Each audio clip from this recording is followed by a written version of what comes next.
Hello everybody, it's me again. I got rejected, and let's talk about it.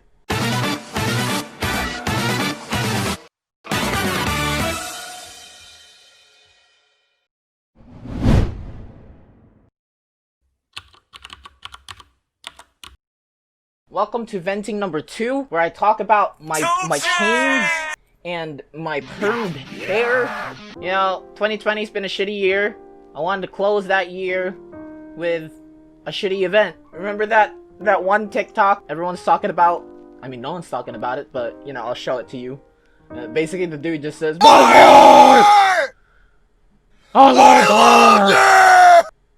Baba Booey. I'm not sad. I got dripping in tears. Anyways, kidding aside, a few days ago, as of recording this video, I got rejected. And I don't know where to look. I'm like looking for the lens, but the lens is like super small, bro. I just got this phone for Christmas, and I'm sad that I got a phone for Christmas. So I'm gonna tell you about rejection, but in terms of like dating people, because I haven't been good at that. You can clearly see. You can clearly see the face. I got rejected a few days ago. It was very, I don't know, underwhelming, what I can say. I hope she doesn't see this. She'll probably be pissed. Just a disclaimer, if you know the person or the people that I'm talking about, don't snitch. Because if you snitch, you a bitch. And that's on you. And I also removed the comment. So yeah, I'm not blackmailing anyone. I'm just telling my side of the story and how I dealt with that shit. So anyways, context. I got a track record of 0 girlfriends and 17 rejections. Yeah. You see this? I got rejected 17 times. And that's way back from grade school. Shit. And also, if you notice that my voice is like kind of fucked up, that's because I have a stuffy nose, okay? And I have to make this video because it's venting. Come on, it's venting number 2 with the chains and the face and never mind. You know what I'm talking about. I can't talk about this. I am talking about this because it's an uncomfortable topic. It's a touchy subject because rejection is like a really painful thing to go through. Only if it's the first time. But like, I've been rejected 17 times and it's like, it doesn't matter. So yeah, I got rejected 17 times and like, there's different ways I've been going through that and I wanted to share it to you guys. This is not really practical advice. I'm not trying to give any advice. I'm just like sharing experiences and I hope some people will relate or inspired. I don't know where to start. There's been a lot of rejections I've gone through. Half of them were like friend zones and wait, no, most of them were actually just friend zones. And like for me, the friend zone doesn't exist anymore. It's basically like rejection, but with extra steps. And yeah, that's just it. Sorry. Yeah, that's just what it is. It's not like a next step to like a serious relationship or whatnot. But I guess experience differs from person to person. So I can't really talk about that, but I'm just telling my opinion. Now, we're gonna talk about the 3 people who rejected me. We're gonna call it girl A, girl B, and girl C. Girl C was the one that rejected me a few days ago. And then B was the one that was the most wholesome, I guess you could say. And then the first one was like the shittiest one. Yeah, I don't even want to remember that person anymore. We're not gonna deal with that a lot because I've said most of this shit in the podcast and I'm just gonna give you a quick summary. So basically, girl A, right? I met this girl, 6th grade.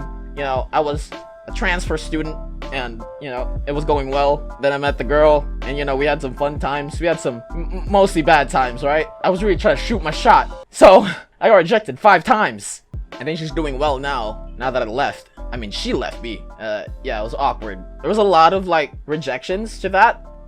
It just boosted my track record. It's weird. It's not cool. It's sad. Yeah, she rejected me 6 times and I was like, yeah, sure. Cool, I guess. I was pretty upset from that. I cannot recover from that one because, you know, she was the first one. And you're always gonna remember that first colossal fuck up you did in high school, right? Like, your brain, like, as you go to sleep, that's just what your brain's gonna remind you of. I'm sorry if I keep looking at it. I don't know where the camera is. Come on, man. The lens is so small. And then we're gonna talk about girl B. Girl B, I still keep in touch, just not much, you know? I started liking her in like second year of high school, sophomore year, and then I can't recall a lot. I mean, we hung out once, like one-on-one. Wasn't really good, but it was an experience nonetheless. She rejected me the most respectful way possible, twice, see? You know I'm fucking desperate, dude. But like, you know, that was the old me. I think she friends-zoned me, but like, we're still friends, and she doesn't know how to deal with that, so we just keep talking. As time went by, I just don't see in a romantic way, like, ever. It's just weird. And yeah, that's the context. That's how my fucking track record went up. We're gonna talk about, like, Girl C now. And Girl C was the most planned rejection I've ever done. I started taking a liking to this girl when it was like, I don't know, my junior year. It was weird because like, I never interacted with her personally. It hurts to say, but like, you know, the reason how those feelings kind of developed was because I was in a bad place after I got out of junior year. Yeah, I just wanted to look for something to distract me with, and I wasn't like into anime that much. I wasn't into watching YouTube videos or any movies for that matter. I just kept playing video games, and then video games kind of bore me out. Right now, I'm burnt out. I don't like video games anymore. I just want to watch anime. Yeah, I got the Ishigami look, bro. C. Like you can see it. So yeah, Girl C was the most planned rejection that I've ever had. I knew I was gonna get rejected. So what was the best way? Instead of like just giving up, I wanted to like go down with a fight, you know? Like, I kept it in the back of my head, yeah, I do see a future with this person. Yeah, I could maintain a relationship with this person. And then I just kept that in the back of my head. The confession part was the most difficult one because I never planned a confession. I just did it like on the spot and then like off the dome. But this girl was different. I wanted to at least confess in the most proper way possible. Since it's like a very distant setting, I can't get out, you know, because the pandemic. I wanted to shoot my shot in the shittiest way possible. Not because I wanted to be with her. Like, I just wanted it like out of my head because I wanted peace of mind. Because like, if you keep thinking about the person every day for so many months and you really know it's not gonna happen, then you know, you might as well just seal the deal. It's not gonna happen. Just move on with your life, right? Right? Yeah, god damn, my forehead's kind of big though. This is cringe, okay? The longer I kept imagining that kind of situation, the more I just kind of lost feelings. Which is a good thing, because think about it. Bite your tongue right now. Like, bite it, like this. Like, bite it so hard. You can feel a bit of pain, right? But once you, like, accidentally bite your tongue, it's like the worst fucking feeling. It's one of the worst fucking feelings, though. With my logic, if you planned to experience pain, it wouldn't be as painful. So I made a 1,000-word confession. A whole fucking essay, 8 paragraphs. I don't remember all the words, but it goes along the lines of like, you know, just like some context and all that shit. My anxiety was up. I was fucking nervous. Yeah, to put it lightly, I knew I was gonna get rejected. That's not very light. I waited like a few hours. No, a few days actually. I wanted to like delay the inevitable, you know, so at least I can talk with that person properly. That's not gonna happen. It just won't. I don't know. I asked for like advice from a good friend of mine, and he told me to just like, you know, just keep chatting, and then, you know, maybe something's gonna happen, and you know, maybe you'll actually have a chance. But once I tried to chat, it was terrible. The whole conversation was one-sided. That shit was dry, bro. It was fucking dry. A few days ago, I sealed the deal. I sent the whole long-ass message, and then I slept. Tomorrow, after I sent that, it's when I saw it, and it's like, it was very direct. She put the message in like the kindest way possible. She wasn't like trying to lead me on to like the answer or some shit. She didn't take like a long time compared to the others. It was a very concise response. I applaud her for that. Yeah, I hope you live your life with the best moments, and that's just it, right? And then, you know, I was like happy when she sent the message. I was like, oh shit, this is the most direct response I've ever had. And yeah, that was cool. A few hours after that whole happy thing, I just got upset. But like I said, this was all planned. So it wasn't as painful. I planned the whole thing. It took like months. I think it started in August. I sent her like a long ass message. I know it was gonna be painful. I just thought of like a lot of scenarios. For other people, when they overthink, they're gonna get like, I don't know, some sort of fucking panic attack or something, right? But the more I was overthinking, I tried to overthink the fact that I was gonna be overthinking, so I wouldn't overthink as much. But it's still overthinking, right? It wasn't as painful. It was like with fucking flying collars and all that shit. Flying collars, flu,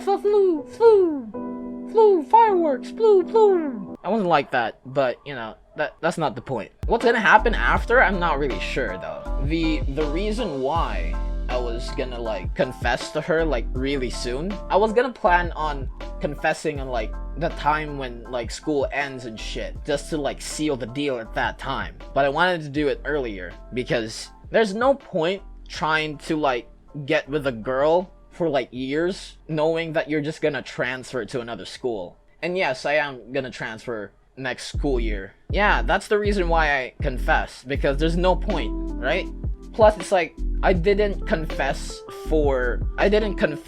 so I can get like accepted. I just confessed because it was an opportunity that I couldn't lose. I don't care if I get accepted or rejected. I had a plan and I saw it through. When I get rejected, of course, I'm just gonna move on. But like when I get accepted, sure, I'm gonna deal with a long distance relationship because I'm gonna move out next year actually. I'm gonna be 18 at that time, like late 2021, and just like take her places and shit. You know, what a regular boyfriend does. I don't know what the fuck relationships are. So yeah, that was it. I just wanted it to be finished.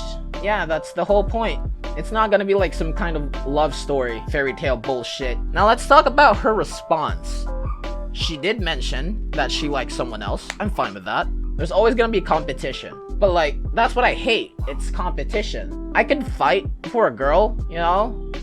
But I'm not gonna fight over her. That's bullshit. I know my worth. You're not gonna like go out of your way to like do the most extravagant bullshit just to win over a girl, right? That would be simping. I want to change that because I used to be like super simp like early 2020 and I just wanted to change that. You know, I just wanted to change how people would look at me. But then, you know, no one's really gonna accept change when I have these, you know. It's not. So yeah, there's really nothing I can say. I planned for it. I planned to be rejected. I confessed because it's an opportunity I can't lose. And yeah, the story ends there. I wasn't really afraid of like confessing because, you know, you can't be afraid of shit that hasn't even happened yet. And also I got rejected 16 times before I confessed. So like, what's there to lose? Sure, I'd lose my shit, but then I get back. That's me. That's what I do. Hope you guys enjoyed my fucking venting. You know, because it's a very healthy coping mechanism. Because I used to be a shit person back then. I had a shitty coping mechanism. I used to keep it all in. It was bad for my mental health, bro. It was so fucking bad. I used to cry to sleep. It was shit. But yeah, you know, coping mechanisms should be developed. And should be fucking nourished. When you're like feeling upset and shit, you have to channel all that negative energy into something else. So I made 2 songs. Well, not songs actually. I just made 2 beats about the whole situation. See? That's beautiful as fuck. I made those beats probably as a reminder that she's someone I used to love and now she's lost and she's gone and I'm gonna move on, you know? That's life. When you fall down, you gotta get back up. Thank you for watching this video. Please subscribe. I hope you get a very good year today, even though it's 2021. The fuck's gonna happen at that time, man? I don't know. You know, we'll see it through. It's 2021, man. It's just another year, bro. We had 2020. It's not gonna be worse, isn't it? Ugh, god damn. So yeah, I'll see you guys then. See ya.